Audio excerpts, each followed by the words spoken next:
Yes, BCom part first, EFM paper second, business economics.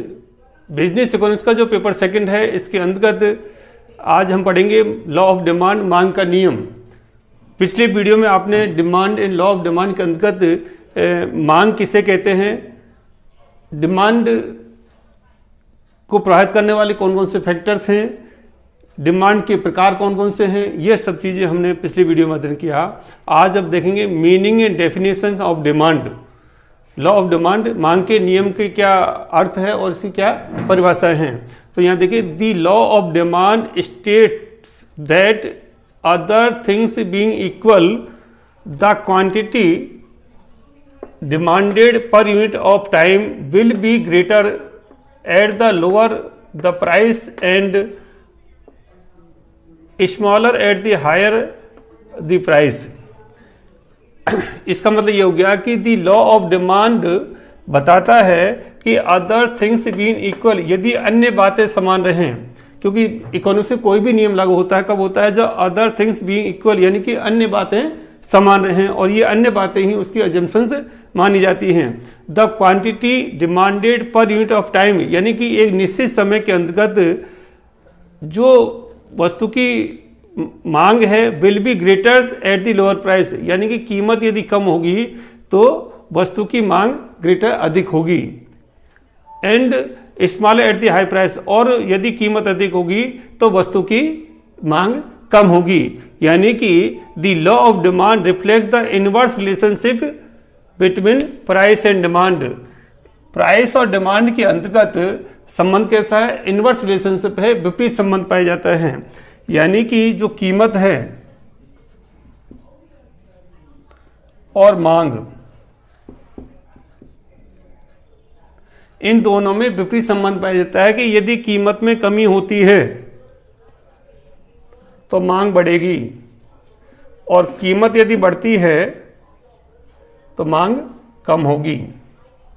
कीमत, किसी वस्तु की कीमत में कमी होती है तो उस वस्तु की मांग बढ़ेगी, और कीमत में यदि कमी होती है तो मांग बढ़ेगी, कीमत अधिक होती है तो मांग कम होगी। यानी कि मांग का जो नियम है वो कीमत और वस्तु की मांग में विपरीत संबंध बताता है, inverse relationship between price and demand है। तो ये जो मांग का नियम है, ये मांग का नियम कई मान्यताओं पर आधारित है, जिसको कहते हैं अदर थिंग्स बीइंग इक्वल, अन्य बातें यदि समान रहती हैं तब मांग का नियम काम करता है। तो मांग के नियम के दो मुख्य चीजें हैं, एक तो है कीमत और दूसरी है मांग। कीमत में परिवर्तन होता है, कीमत में कमी वृद्धि होती है, कीमत में कमी वृद्धि होने का मांग में भी कमी वृद्धि होती है। यानी कि इसमें कीमत में यदि कमी होगी तो मांग में वृद्धि होगी, कीमत में वृद्धि होगी तो मांग में कमी होगी। इन दोनों में विपरीत संबंध पाया जाता है। इसको हम ऐसे भी समझ सकते हैं, जैसे कपड़ा काटने के लिए जो कैंची काम आते हैं, कैंची के दो फलक है। मान लीजिए एक फलक कीमत का है और दूसरा मांग का है, तो जो कैंची हम चलाएंगे तो कीमत वाला फलक यदि ऊपर जाएगा तो मांग वाला फलक नीचे आएगा, और कीमत वाला फलक नीचे जाएगा तो मांग वाला फलक ऊपर आएगा। तो इस प्रकार से कह सकते हैं कि कीमत और मांग में विपरीत संबंध पाया जाता है, इनवर्स रिलेशन से पाया जाता है। आप इसको ऐसा मत कर देना कि मांग और कीमत में कैसा संबंध है। मांग के नियम की जो मूल बात है, उसका जो बेस है वो है कीमत। एक निश्चित समय में उस वस्तु की कीमत में यदि कमी होती है तो उस वस्तु की मांग में वृद्धि होगी, और यदि उस वस्तु की कीमत में वृद्धि होती है तो मांग में कमी होगी। अब अन्य बातें कौन कौन सी हो सकती हैं, उसमें सबसे पहले क्या है कि व्यक्ति की जो आय है उसमें कोई परिवर्तन नहीं होता, उसकी जो रुचि है, टेस्ट है, फैशन है, हैबिट्स है, आदत, इनमें कोई परिवर्तन नहीं होता, ऐसा मान लिया जाता है। तो इसकी पहली मान्यता है, व्यक्ति की आय, रुचि, फैशन, आदत में कोई परिवर्तन नहीं होता है। दूसरी, इसके संबंधित वस्तुओं की कीमतों में भी कोई परिवर्तन नहीं होता, नो चेंज है। जैसे मान लीजिए चाय और कॉफ़ी है, तो यदि चाय की कीमत, उससे संबंधित जो वस्तु है कॉफ़ी, उसकी कीमत में कोई परिवर्तन नहीं होना चाहिए, ये हम मान के चलते हैं।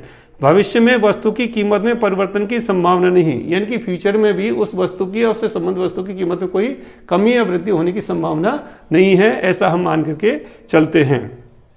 वस्तु की प्रकृति प्रतिष्ठा सूचक नहीं होनी चाहिए, यानी कि जो वस्तु है वो प्रतिष्ठा सूचक या दुर्लभ ऐसी वस्तु नहीं होनी चाहिए, क्योंकि ऐसी वस्तु में फिर ये नियम लागू नहीं होगा।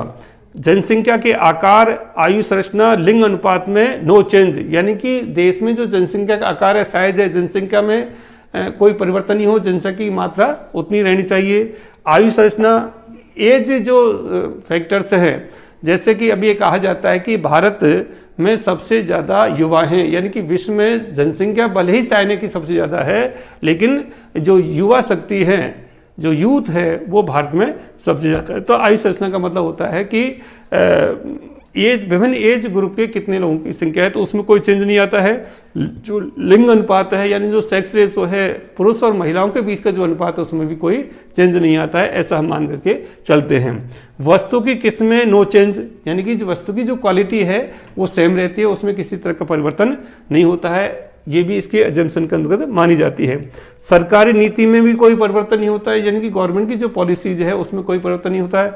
कई बार गवर्नमेंट पीडीएस सिस्टम के माध्यम से, पॉलिडिस्ट्रिब्यूशन सिस्टम के माध्यम से सस्ती दरों पर खाद्यान्न उपलब्ध करवाती है, जैसे 2 रुपये किलो गेहूँ दिए जा रहे हैं। तो सरकारी नीति में किसी प्रकार कोई चेंज नहीं होता है। वस्तुओं के जीएसटी में कमी वृद्धि नहीं होती है, यानी कि गवर्नमेंट की जो पॉलिसी, एक्साइज ड्यूटी है या विभिन्न जो टैक्सेशन पॉलिसीज हैं, उनमें किसी तरह का कोई चेंज नहीं होता है। समाज में आय व संपत्ति के वितरण में कोई परिवर्तन नहीं होता है, यानी कि समाज में जो धन का वितरण है, आय का वितरण है, उसमें किसी प्रकार का परिवर्तन नहीं होता। मतलब आर्थिक जो असमानता है वो उसमें कोई ज़्यादा परिवर्तन नहीं होता है, ऐसा हम कुछ मान करके चलते हैं। तो ये यदि अन्य बातें हैं, यदि समान रहती हैं, यानी कि इनमें यदि कोई परिवर्तन नहीं होता है, तब ये मांग का नियम लागू होगा। और मांग का नियम क्या कहता है? कीमत और मांग में विपरीत संबंध पाया जाता है, कि यानी कि कीमत और मांग के अंतर्गत हम इनवर्स रिलेशनशिप माना जाता है। अब इस मांग के नियम को आगे और अधिक स्पष्ट करने के लिए 2-3 चीज़ें इसमें काम ले जाती हैं। सबसे पहला डिमांड शेड्यूल, मांग तालिका या मांग सारणी या मांग सूची किसे कहते हैं? मांग सूची का मतलब क्या है कि कीमतों के विभिन्न स्तरों पर मांगी गई वस्तु की मात्रा को बताने वाली जो सूची है वो मांग तालिका है। यानी कि बाजार में जो वस्तुओं की कीमतें हैं, उस कीमत के आधार पर उस वस्तु की कीमत पर कितनी मात्रा मांगी जाती है, यदि कीमत में वृद्धि होती है तो कितनी मांगी जाती है, काटमें आधार की जाती है। ये व्यक्तिगत मांग सारणी हो सकती है या बाजार की मांग सारणी हो सकती है। व्यक्तिगत मांग सारणी का मतलब है एक इंडिविजुअल व्यक्ति की है, और यदि बाजार में बाजार सारणी है, पूरे देश के अंतर्गत है, तो जो व्यक्तियों की जो सारणी है उसका यदि हम मांगी मात्रा का योग कर लेंगे तो वो बाजार तालिका, मांग तालिका हो जाएगी। एक तो होती है व्यक्तिगत मांग तालिका और दूसरी होती है बाजार मांग तालिका।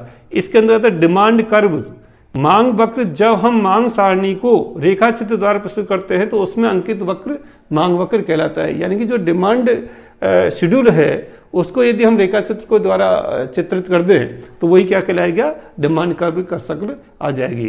तो अब हम यहाँ पर एक एग्जाम्पल ले रहे हैं जिससे कि आपको डिमांड शेड्यूल और डिमांड कर्व हम बताने की कोशिश कर रहे हैं। यहाँ पर सपोज करिए कि किसी वस्तु की कीमत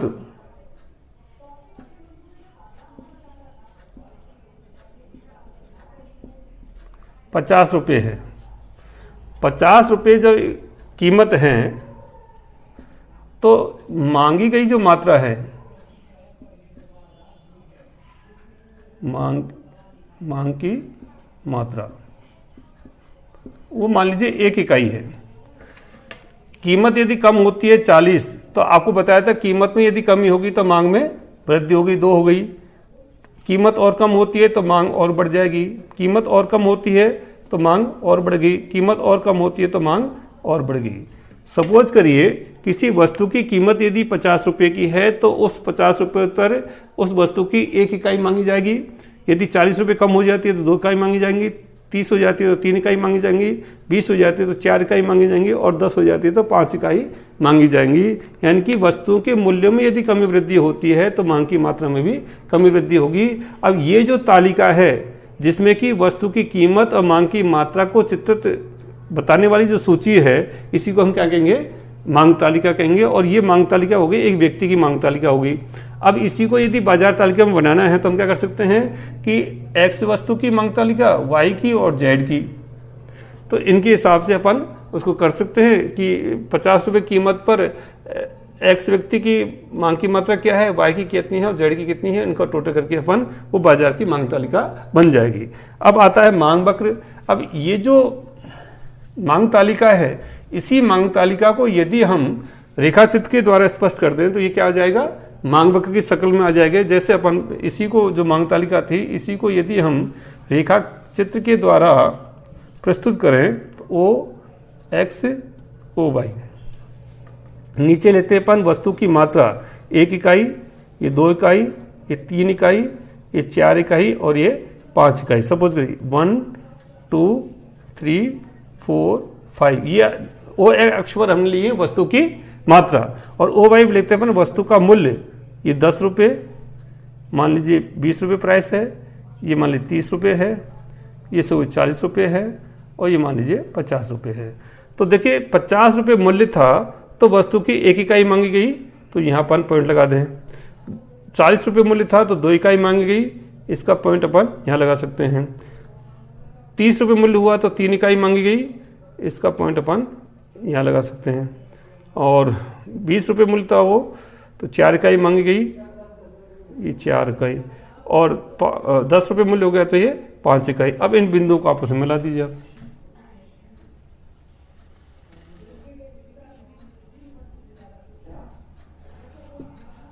इसको थोड़ा सा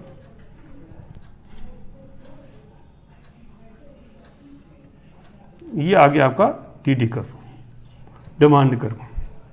यानी कि जो मांग तालिका थी उस मांग तालिका हमने रेखाचित्र के द्वारा दिखा दिया, तो ये क्या आ गया का डीडी वक्र, डिमांड कर्व आ गया। अब ये जो डिमांड कर्व है इसी के अंतर्गत अपन मांग के नियम को समझ लेते हैं कि जैसे मान लीजिए ये जो डिमांड कर्व है तो मांग का नियम बताता है कि वस्तु की कीमत और मांग में विपरीत संबंध पाया जाता है। सपोज वस्तु की कीमत यदि 30 रुपये है तो मांगी गई मात्रा कितनी है, 3 इकाई। ठीक है। अगर वस्तु के मूल्य में कमी होती है तो मांग गई मात्रा बढ़ेगी, तो ये बढ़ गई। अगर वस्तु के मूल्य, यहाँ देखिए कि मांग का नियम बता रहा है डीडी कर्व के आधार पर कि यदि वस्तु का मूल्य यहाँ पर है 30 रुपये था तो मांगी गई मात्रा इतनी थी, यदि वस्तु का मूल्य 30 से करके कम हो गया, 20 रुपये हो रह गया, तो मांगी गई मात्रा में वृद्धि होगी। अगर मान लीजिए 30 रुपये था, अगर ये मूल्य बढ़ गया 30 से जहाँ 40 रुपये हो गया, तो आप देखेंगे कि मांगी गई जो मात्रा है वो इससे कम हो गई। तो मांग का नियम ये बताता है कि ये जो मांग वक्र है ये बाएं से दाएं नीचे को गिरता होता है, बाएं के से दाएं नीचे को गिरता रहता है। और इसके गिरने का कारण क्या है कि जो सीमांत उपयुक्त राशि नियम है वो इसके अंदर लागू होता है, क्योंकि आपने सीमांत उपयुक्त राशि नियम के अंदर पढ़ा था कि एक व्यक्ति के पास में जैसे जैसे किसी वस्तु की इकाई में वृद्धि होती चली जाती है, आने वाली वस्तु से सीमांत उपयुक्तता कम प्राप्त होती है, तो उस वस्तु को वो व्यक्ति कम खरीदने की कोशिश करेगा। तो इस प्रकार से ये तो हो गया आपका मांग तालिका, मांग वक्र और मांग वक्र। इसके आधार पर हमने मांग का नियम आपको बताया था कि कीमतों में कमी वृद्धि होने से मांग की मात्रा में भी कमी वृद्धि होती है, जो कि इनवर्स रिलेशनशिप पाया जाता है। अब ये जो मांग का नियम है ये उसी समय लागू होता है जबकि ये अन्य बातें समान रहती हैं। और इसको नियम लागू होने के जो कारण हैं, एक तो है सीमांत उपयुक्त राशि नियम है, एक आय प्रभाव पड़ता है कि व्यक्ति की जैसे जैसे इनकम बढ़ती है उसी हिसाब से काम करता है, एक प्रतिस्थापन का प्रभाव है कि व्यक्ति जो है वो एक वस्तु के स्थान पर दूसरी वस्तु को खरीदने की कोशिश करता है, क्योंकि जैसे मान लीजिए उस व्यक्ति की जो कीमतें कम होती चली जा रही हैं तो उसके ऊपर ये काम नहीं करेगा। तो यहाँ पर हम देखते हैं कि ये जो सीमांत उपयुक्त राशि नियम है उसके कारण से जो मांग का नियम है ये तभी लागू होता है जबकि ये अन्य बातें समान रहते हैं। अब हम पढ़ते हैं इसके इस नियम के अपवाद क्या हैं, ये नियम कब लागू नहीं होता है, यानी कि कब ये मांग वक्र जो है बाएं से दाएं नीचे की ओर गिरता हुआ नहीं होता है, बल्कि ये लगभग कुछ इस प्रकार से होगा, ये उल्टा बन ऐसे डीडी कर्व जो है वो ऐसे हो जाएगा। तो ये इसके अपवाद के अंतर्गत आएगा कि मूल्य में वृद्धि होगी तो मांग भी बड़ी होगी और मूल्य कम होंगे तो मांग भी कम होगी, यानी कि ये नियम के अपवाद के अंतर्गत हम पढ़ेंगे। तो सबसे पहला अपवाद तो यही आता है कि ये जो अन्य बातें हैं ये समान नहीं रहती व्यवहार के अंदर।